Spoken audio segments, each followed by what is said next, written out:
What's up, Bucktooth Buckos and Pirattata's fans? It is Wednesday, and that means it's time for the post-game press conference, where I take your questions from the video and answer them. So let's start off. And first we have Black Spotted Zebra, who coincidentally is the artist for the original Pittsburgh Pirattata's logo, which I still currently use. He asks, what was the feeling like in the locker room after starting the season off with a win? It was fantastic. Everybody was happy. Everybody performed well. It was a very positive attitude. And let me just say, many lemonades were drank. So, and what will you do during the week to keep everyone focused on next week's opponent? Now, in my personal opinion, next week's opponent, which is Lars El Scissor of the Borussia Dortmund, who will be our first division opponent, is probably going to be our toughest opponent of the season. And I don't say that jokingly, I say that in all seriousness. I have a lot of respect for Lars as a battler.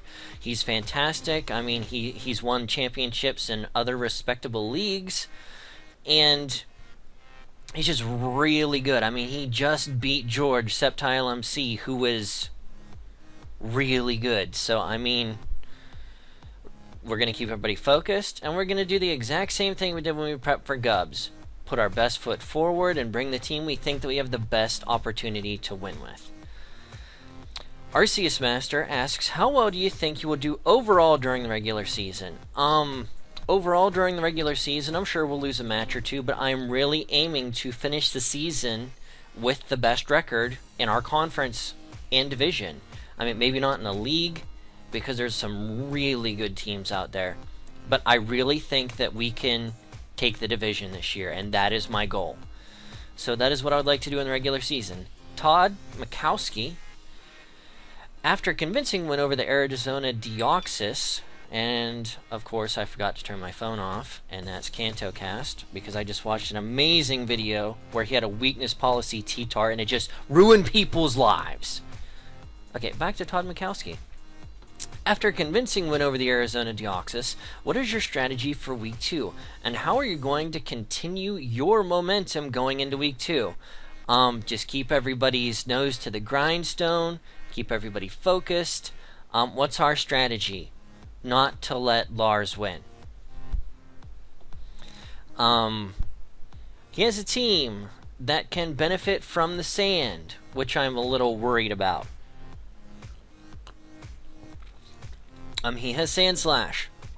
So he has the, and in no jokingness, the potential to counter sweep me in the sand. And he has Lando Eye. And that thing is no joke. So, yeah. Yeah. Trogaholic, my favorite new fan, says, Coach, with everyone raving about how much you rely on your powerful sand core, are you looking forward to everyone's reaction when you win every week without them? I am really looking forward to the opportunity to go into a week without my sand core. I'm not saying that's going to be week 2. I'm not saying that's going to be week 3. I'm not saying that it isn't week 2 or 3. But we have a very powerful core built with this team that does not solely rely on the sand. And we have plenty of offensive threats and just a general all-around synergy to this team that it will really do well without it. So while at the same time I really like the fact that we have the Sand Rush core, at the same time, I am also looking forward to showing off the fact that we are not a one-trick pony team and that we can win without it. Teen Jesus, who I know on Twitter as Cody, who has been a long-time fan of the Pittsburgh Pirattata's, did you think Ambipom would be such a problem for Gubs in Week 1?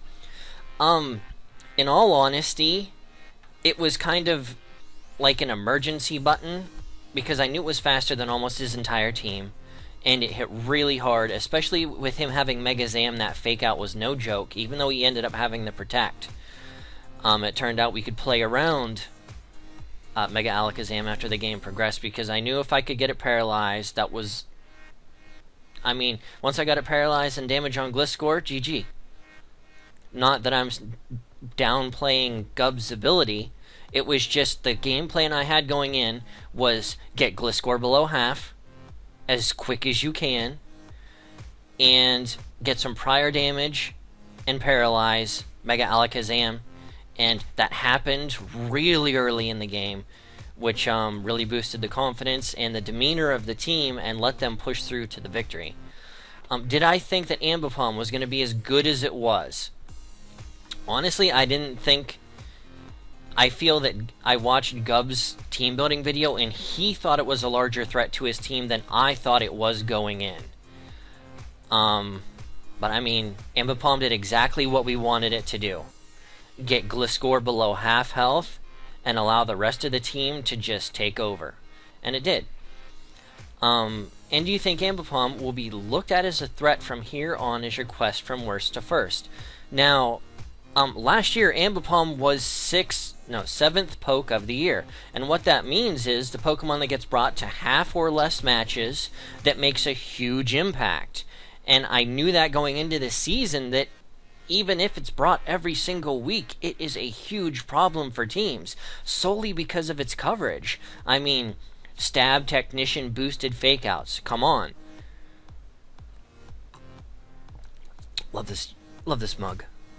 But you have to consider Ambipom as well as the rest of my team. I mean, there was a reason I drafted Ambipom as early as I did when I was picking up offensive threats, because it is fantastic. The Ryan Plumber asks, Coach Tup, after seeing the first week and getting to see how the coaches mesh with their teams, which team would you say is the best in the league right now? I'm going to say this, and he's never going to let me forget it, because he's been my friend forever, and I really think his team is scary because of how disgustingly fat it is. And that is SuperBlaw411. His team is just... what do you do against all of those things? So that's what the Johto division or conference. As far as the Kanto conference goes, which is my conference, I'm gonna say the team we are going up against in week 2 is looking the scariest right now, and that's the Borussia Donphan. They just dismantled the San Francisco Arcaniners and George, which is not an easy feat to do. So those are the two teams I'm looking. I mean, of course, aside from us, but you know, realistically, Superblaw and El Scizor. Extreme Speed X, another long-time fan of the Pirattata. What do you think contributed most to your win? I'm just gonna say the game planning, because while there were a few crits in the match, which I mean, probably, I don't want to downplay saying they weren't huge when they happened, because they were. But I think ultimately only changed the possible differential. But I'm going to say the contributed most to the win was prepping well, having a plan going in, and executing. And I owe a lot of that to the Uzi Gunner, who went over my game planning with me in and out, and had me fully confident going in that we had the game plan that we needed, and it turned out we did. So, Dudo, D-U-D-O, excuse me, asks, will there be a match between you and Fizz in the regular season?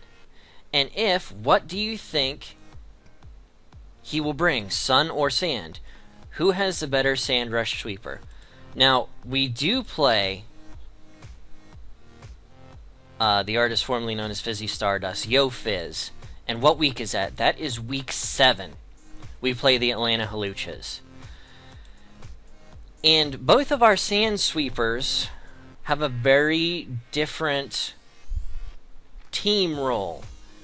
As Mega Mogwai displayed last season, that Waffles Stoutland can very easily do more things than just be a Sand Rush Sweeper. It can be a physical wall. It's got the Intimidate, and it hits back hard, as long as it's happy.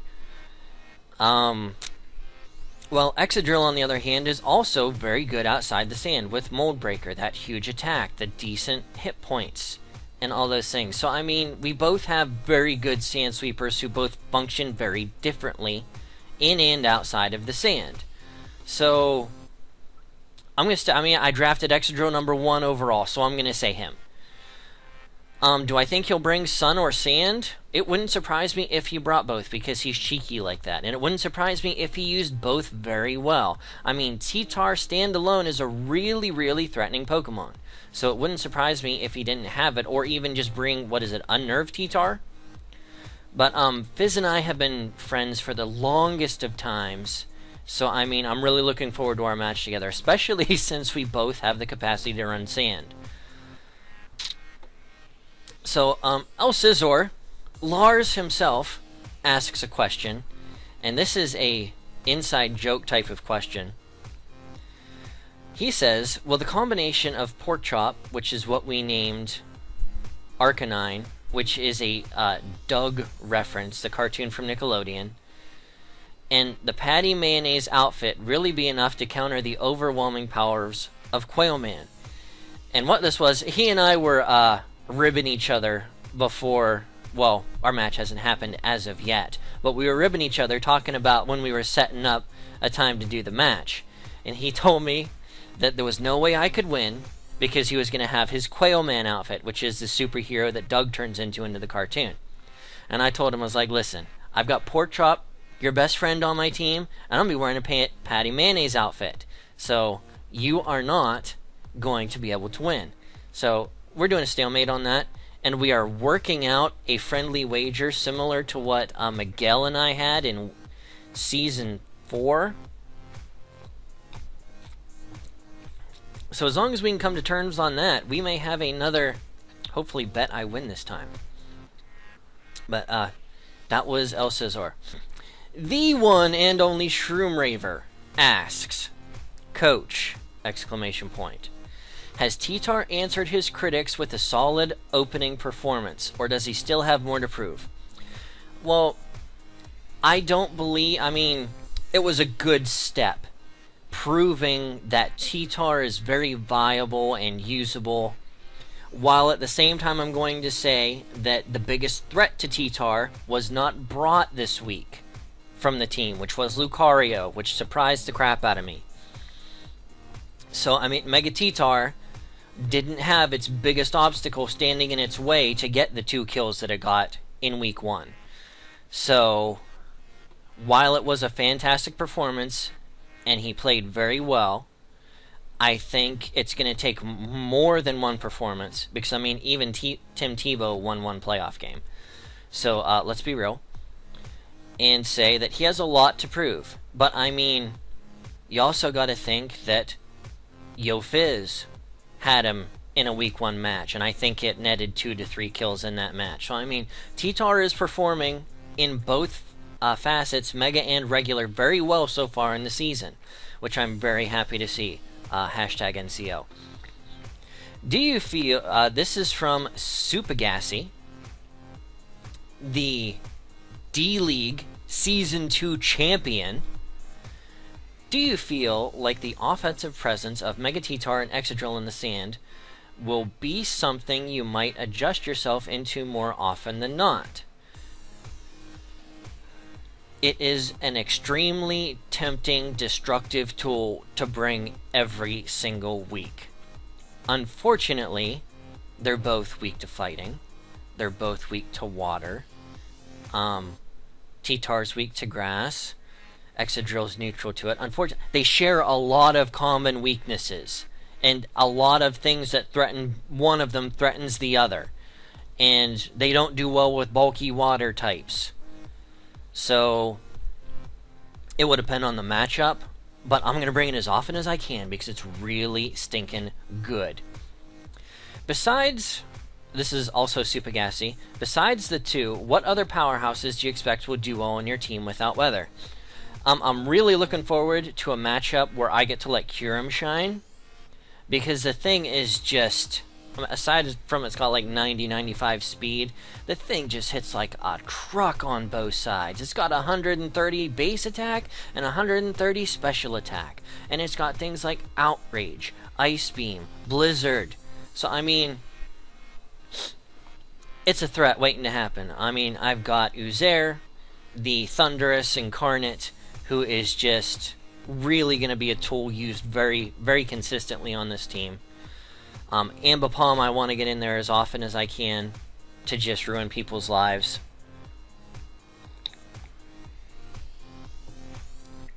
According to YouTube, my biggest fan, Berkeley93, otherwise known as Burge, asks a question. Are you afraid that Sableye might try to assault you again? This season, Sableye is only on one team, and it is not a division team. He is a Mega Sableye on the Hayden's Seeking team, and I really don't see a reason for it to attempt another assault. There was no retaliation after the assault last season, and he was not penalized, fined, or anything of that nature. And he ended up going all the way to the championship because of it. Didn't win, but, you know, that's a taunting feat. Yeah. So, do I think it's going to try and assault me again? I don't see a reason for Hayden to do it unless I see him in the finals, and that will be the only way I can see him because he does not appear on my Season 5 schedule. So, I do not see that being an issue. And, yeah. PJ Pitt asks, Coach, in your opinion, what was the one play you made in the game that made the most impact on the match and locked up your victory? I mean, I've already mentioned too that in my opinion were what I needed to do going in to win, and that was getting Gliscor as low as it did, turn 2, and paralyzing Mega Alakazam, because at that point I could bring almost anything in on my team at that point, and it outsped Zam with the sand up or not. And with Gliscor being so low, it could not switch in to any attacks from Excadrill. Another thing that really, really made me happy was getting Escavalier taken down so early in the match, because that thing really, in the long run, probably could have hurt my team. I mean, I had Fire Punch on Tyranitar, and I mean, obviously it didn't take 2 nasty plot boosted Thunderbolts from Thundurus, but had I not taken it out when I did, I think it could have in the long run been a serious problem. So those 3 things are really good, but I'm going to say, if I had to pick one, it would be Gliscor eating the HP Ice turn 1, and then Ambipom not taking damage because Gubbs went for a counter. I really think that put Gubbs on his back foot, and I think it might have just turned his thinking just enough to where maybe he didn't make a few of the plays he could have made, like Swords Dancing on Zoroark when I switched out into, I don't even remember what it was, but I was watching his video, and I was just thinking if he had done that, he would have probably won the match. So I think that early switch, or that early HP Ice, just really turned his thinking a little bit, and was just enough to give me the edge. Okay, now, I'm sorry, I'm going to butcher this name. Rochio987 asks, Epoch, who is Celebi, didn't help the team last time. Debatable. His defensive training didn't play a role at all during the match. Would you and Epoch focus more on offense for the future? Epoch did exactly what I needed it to do week 1. We had Epoch set up to handle a few of the threats that weren't brought. We had him set up to be able to take down a few of the things that it didn't have the opportunity to get in on. And its only actual attack was Psychic. And it went down with Zoroark in. So it was able to do what I needed it to do. It was able to sit in there absorbed the status like I wanted it to do because I knew it was going to need to. I didn't think it was going to be the status that it got, but it absorbed the status. Nothing got toxic on my team at that point in the match. It really was nice because I knew there wasn't anything that the Tentacruel was going to be able to do to it that would hurt it very much, and I was able to set up the Stealth Rocks. Even though they were spun away immediately, it let me know 2 more moves on that Tentacruel's moveset, and that was huge come the end of the match because I knew the entire moveset of Tentacle as soon as it scalded, which I knew it almost had to have. So, I mean, while Epoch didn't get very much time and or do much, he really performed the role he needed to with what he brought. I mean, he was able to get me a few slow baton passes out to get threats in that I needed in at the time. I believe that was the moment when I got initially Thunderous came in from a slow baton pass on Tentacruel, was able to set up the nasty plot and in turn take out a Scavalier, which was huge. So while Epoch himself didn't do anything, he was able to set up his teammates to be able to succeed. And that was all he needed it to do. And that is all the questions we have for the post-Week 1 battle press conference. Alright guys, if you like this, be sure and hit that thumbs up down there. If you disliked it, hit dislike. But if you did dislike it, let me know what I can do to make these better without, you know, I don't know, ripping off Steve, because that's a fantastic idea what he does with this press conference. But anyways, alright guys, this has been Oldmantup. Thank you very much for your comments, questions, and fun things. We will catch you on the flip side, and see you probably next with Team Builder. Peace out.